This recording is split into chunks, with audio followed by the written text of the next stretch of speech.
नमस्कार दोस्तों, राधे राधे, जय श्री कृष्ण। 84 लाख योनियों का रहस्य। हिंदू धर्म में पुराणों में वर्णित 84 लाख योनियों के बारे में आपने कभी न कभी अवश्य सुना होगा। हम जिस मनुष्य योनि में जी रहे हैं वो भी 84 लाख योनियों में से एक है। अब समस्या यह है कि कई लोग ये समझ नहीं पाते कि वास्तव में इन योनियों का अर्थ क्या है। यह देखकर और भी दुख होता है कि आज की पढ़ी लिखी नई पीढ़ी इस बात पर व्यंग करती है और हंसती है कि इतनी सारी योनियां कैसे हो सकती है।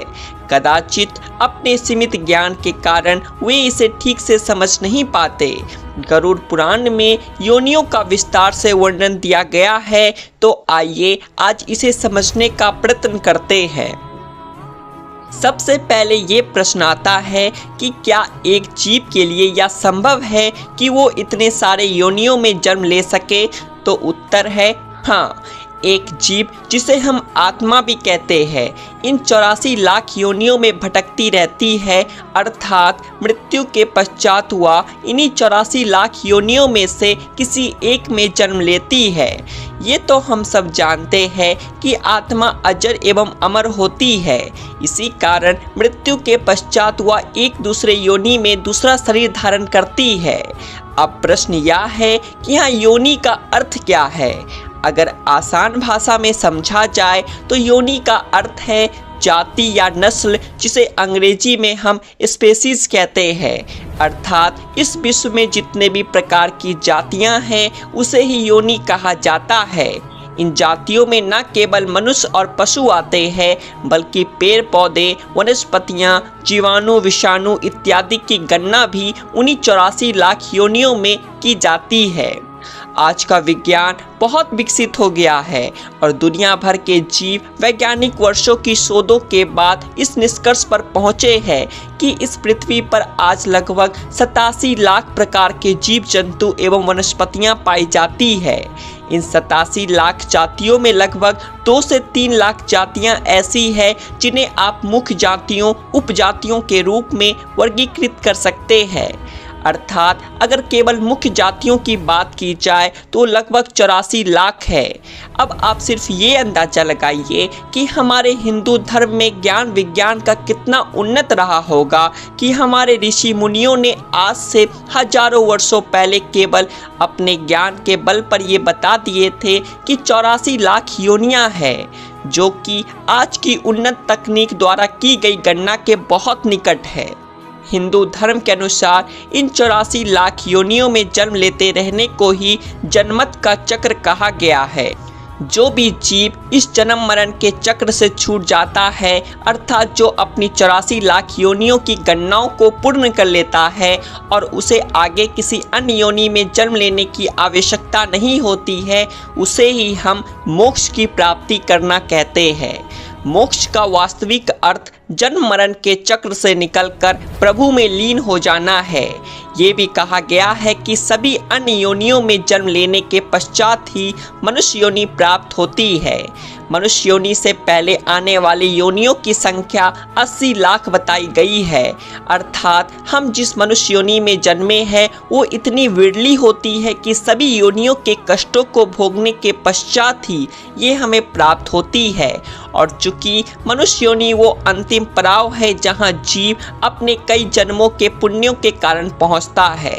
मनुष्य योनि ही मोक्ष की प्राप्ति का सर्वोत्तम साधन माना गया है। विशेषकर कलयुग में जो भी मनुष्य पाप कर्म से दूर रहकर पुण्य करता है उसे मोक्ष की प्राप्ति की उतनी ही अधिक संभावना होती है।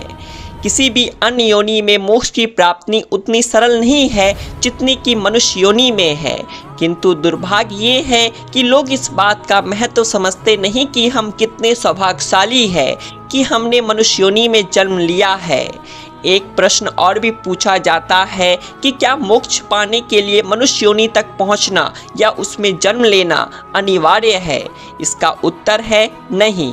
हालांकि मनुष्य योनि को मोक्ष की प्राप्ति के लिए सर्वाधिक आदर्श योनि माना गया है, क्योंकि मोक्ष के लिए जीव में जिस चेतना की आवश्यकता होती है वह हम मनुष्यों में सबसे अधिक पाई जाती है। इसके अतिरिक्त कई गुरुजनों ने ये भी कहा है कि मनुष्य योनि मोक्ष का सोपान है और मोक्ष केवल मनुष्य योनि में ही पाया जा सकता है। हालांकि ये अनिवार्य नहीं है कि केवल मनुष्यों को ही मोक्ष की प्राप्ति होगी, अन्य जंतुओं अथवा वनस्पतियों को नहीं। इस बात के कई उदाहरण हमें अपने वेदों और पुराणों में मिलते हैं कि जंतु ने भी सीधे अपनी योनि से मोक्ष की प्राप्ति की है।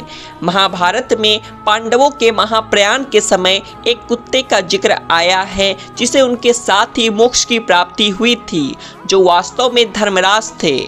महाभारत में ही अश्वमेध यज्ञ के समय एक नेवले का वर्णन है जिसे युधिष्ठिर के अश्वमेध यज्ञ से उतना पुण्य नहीं प्राप्त हुआ जितना एक गरीब के आटे से, और बाद में वो भी मोक्ष को प्राप्त हुआ।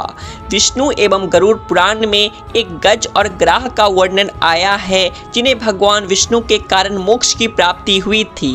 वो ग्राह पूर्व जन्म में गंधर्व और गज भक्त राजा थे, किंतु कर्म फल के कारण अगले जन्म में पशु योनि में जन्मे। ऐसे ही एक गज का वर्णन गजानन की कथा में है जिसके सर को श्री गणेश के सर के स्थान पर लगाया गया था और भगवान शिव की कृपा से उसे मोक्ष की प्राप्ति हुई। महाभारत की कृष्ण लीला में श्री कृष्ण ने अपनी बाल्यावस्था में खेल खेल में यमल एवं अर्जुन नामक दो वृक्षों को उखाड़ दिया था। वो यमला अर्जुन वास्तव में पिछले जन्म में यक्ष थे जिन्हें वृक्ष योनि में जन्म लेने का श्राप मिला था। अर्थात जीव चाहे किसी भी योनि में क्यों ना हो, वह अपने पुण्य कर्मों और सच्ची भक्ति से मोक्ष को प्राप्त कर सकता है। एक और प्रश्न पूछा जाता है कि क्या मनुष्य योनि सबसे अंत में ही मिलती है? तो इसका उत्तर है नहीं। हो सकता है कि आपके पूर्व जन्मों के पुण्य के कारण आपको मनुष्य योनि प्राप्त हुई हो, लेकिन ये भी हो सकता है कि मनुष्य योनि की प्राप्ति के बाद किए गए आपके पाप कर्म के कारण अगले जन्म में आपको अधम योनि प्राप्त हो। इसका उदाहरण आपको ऊपर की कथाओं में मिल गया होगा। कई लोग इस बात पर भी प्रश्न उठाते हैं कि हिंदू धर्म ग्रंथों विशेषकर गरुड़ पुराण में अगले जन्म का भय दिखाकर लोगों को डराया जाता है, जबकि वास्तविकता यह है कि कर्मों के अनुसार अगली योनि का वर्णन इस कारण है ताकि मनुष्य यथासंभव पाप कर्म करने से बच सके। हालांकि एक बात और जानने योग्य है कि मोक्ष की प्राप्ति अत्यंत ही कठिन है। यहाँ तक कि सतयुग में जहाँ पाप का शून्य भाग था, मोक्ष की प्राप्ति अत्यंत कठिन थी। कलयुग में जहाँ पाप का भाग 15 है, जिसमें मोक्ष की प्राप्ति तो अत्यंत ही कठिन है। हालांकि कहा जाता है कि सतयुग से कलयुग में केवल पाप कर्म को सोचने पर उसका उतना फल नहीं मिलता जितना करने पर मिलता है, और कलयुग में किए गए थोड़े से भी पुण्य का फल बहुत अधिक मिलता है। कई लोग ये समझते हैं कि अगर किसी मनुष्य को बहुत पुण्य करने के कारण स्वर्ग की प्राप्ति होती है तो इसी का अर्थ मोक्ष है, जबकि ऐसा नहीं है। स्वर्ग की प्राप्ति मोक्ष की प्राप्ति नहीं है। स्वर्ग की प्राप्ति केवल आपके द्वारा किए गए पुण्य कर्मों का परिणाम स्वरूप है। स्वर्ग में अपने पुण्य का फल भोगने के बाद आपको पुनः किसी अन्य योनि में जन्म लेना पड़ता है, अर्थात आप जन्म और मरण के चक्र से मुक्त नहीं होते।